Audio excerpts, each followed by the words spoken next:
حضرت بلال کہیں گے کون قدر کرتا تھا غلاموں کی، کون قدر کرتا تھا ہم جیسے غریبوں کی؟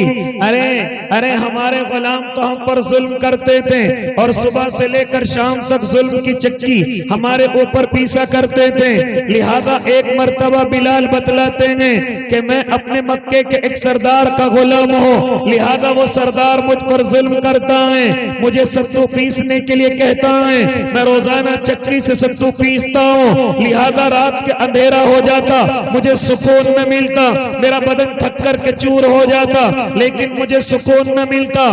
اللہ کے نیک بندو سنو، کیا فرماتے ہیں کہ ایک مرتبہ ستو پیستے ہوئے میرے بدن کو بخار آ گیا، میرا بدن کپ کپانے لگا، چنانچہ میں اپنے سردار کے پاس جاتا ہوں اور جا کر کے کہتا ہوں اے میرے سردار مجھے ذرا سی اجازت دے دیجئے تاکہ میں سکون حاصل کر لوں، میرے بدن کو بخار نکل جائے، میرے بدن کو سکون مل جائے۔ وہ بلال سے کہتا ہے یہاں غلاموں کو کوئی سکون نہیں ہے، غلاموں کی عزت یہاں جانوروں سے زیادہ نہیں ہے، لہذا آپ اپنے کام کے اندر لگ جائیں۔ چنانچہ حضرت بلال اپنے کام کے اندر لگ جاتے ہیں۔ ہاں ایسے وقت میں بلال کہتے ہیں کہ میں چکی پیس رہا ہوں، میں ستو پیس رہا ہوں، چنانچہ میرا بدن کپ کپا رہا ہے، میں بخار کی وجہ سے کپ کپا رہا ہوں، لیکن میرا کوئی خیال کرنے والا نہیں، مجھ سے کوئی آ کر کے معلوم کرنے والا نہیں، ہاں کوئی پرسان حال نہیں، کوئی ہمدرد اور غمخوار نہیں۔ ایسے وقت میں میرے گھر کا دروازہ کھلتا ہے اور ایک نورانی چہرہ گھر کے اندر داخل ہوتا ہے۔ وہ نورانی چہرہ جب مجھے روتے ہوئے دیکھتا ہے، میری آنکھوں کے آنسوؤں کو دیکھتا ہے، ہاں وہ نورانی چہرہ میرے قریب آتا ہے اور آ کر کے کہتا ہے او اللہ کے بندے تیرے رونے کی وجہ کیا ہے؟ اس طرح تیرے رونے کی وجہ کیا ہے؟ تیرے آنکھوں میں آنسوؤں کی وجہ کیا ہے؟ تو آخر رو کیوں رہا ہے؟ چنانچہ حضرت بلال فرماتے ہیں میں نے کہا کون ہے جو غلاموں کی ہمدردی کرنے آیا؟ کون ہے جو اس عرب کی سرزمین پر غلاموں کا خیال کرنے والا آیا؟ ارے یہاں تو غلاموں کو صرف اپنے پیروں کی جوتی سمجھا جاتا ہے، پیروں کی دھول سمجھا جاتا ہے، یہ کون ہے جو میرا خیال کرنے آیا؟ وہ نورانی چہرے والے کہتے ہیں ارے اللہ کے بندے بتا تو صحیح تیری پریشانی کیا ہے، تیرے رونے کی وجہ کیا ہے؟ تو حضرت بلال کہتے میں نے کہا میرے بدن کو بخار ہے، میرا بدن کپ کپا رہا ہے، مجھے سردی لگی ہوئی ہے، میرے مالک نے مجھے ستو پیسنے کے لیے کہا ہے۔ وہ نورانی چہرے والے کہتے ہیں او اللہ کے بندے ہاں دودھ لا کر کے دیتے ہیں، دوائی لا کر کے دیتے ہیں، اور پھر دودھ اور دوائی کے بعد فرماتے ہیں جاؤ جا کر کے آرام کرو۔ بلال کہتے ہیں اگر میں آرام کروں گا تو یہ ستو کون پیسے گا؟ چنانچہ وہ نورانی چہرے کہتے ہیں جا تو آرام تو کر، تیرا ستو میں پیسوں گا۔ چنانچہ ہاں حضرت بلال جا کر کے آرام کرنے لگتے ہیں، ہاں وہ نورانی چہرے والے ستو کو پیسنے لگتے ہیں۔ بلال کہتے ہیں ایک دن ہو گیا، 2 دن ہو گئے، یہاں تک کہ میرے بدن کو سکون مل گیا، میں گھر کے اندر سے نکل کر کے آیا اور کہا او اللہ کے بندے تم جا سکتے ہو لیکن جاتے ہوئے اپنا نام تو بتلاؤ جو غلاموں کی اتنی ہمدردی کر رہا ہو۔ کہا میں کوئی اور نہیں ہوں، میں محمد عربی صلی اللہ علیہ وسلم ہوں۔ وہ کون تھے جو پوری رات غلام کی طرف سے ستو پیس رہے تھے؟ میری بات سمجھ میں تو آ رہی ہے نا بھائی؟ ایسا تو نہیں کہ میں جلدی جلدی آپ کے سامنے بات کر رہا ہوں اور آپ کی سمجھ میں نہ آ رہی ہو، اس لیے آپ بتا دیں، اگر سمجھ میں آ رہی ہے تو ٹھیک ہے، ورنہ میں اپنی آواز کو اور آہستہ کر دوں، اپنی زبان کو اور ہلکا کر دوں تاکہ بات آپ کی سمجھ آ جائے۔ بات سمجھ آ رہی ہے نا؟ میرے بھائی ذرا سنتے چلے جائیں۔ حضرت بلال فرماتے ہیں ایسے محبوب کا کیوں نہ عاشق ہو جاؤں کہ جنہوں نے ہم غلاموں کا خیال کیا، جنہوں نے ہمیں زمین سے اٹھایا اور عزتوں کی طرف لے کر کے چلے گئے۔ کیسی عزت فرمائی حضرت بلال حبشی کی، کیسی عزت فرمائی۔ آؤ سنو، کیونکہ میرے اور آپ کے آقا اس زمین پر آنے کے بعد یہ اعلان کر چکے تھے اے زمین کے لوگوں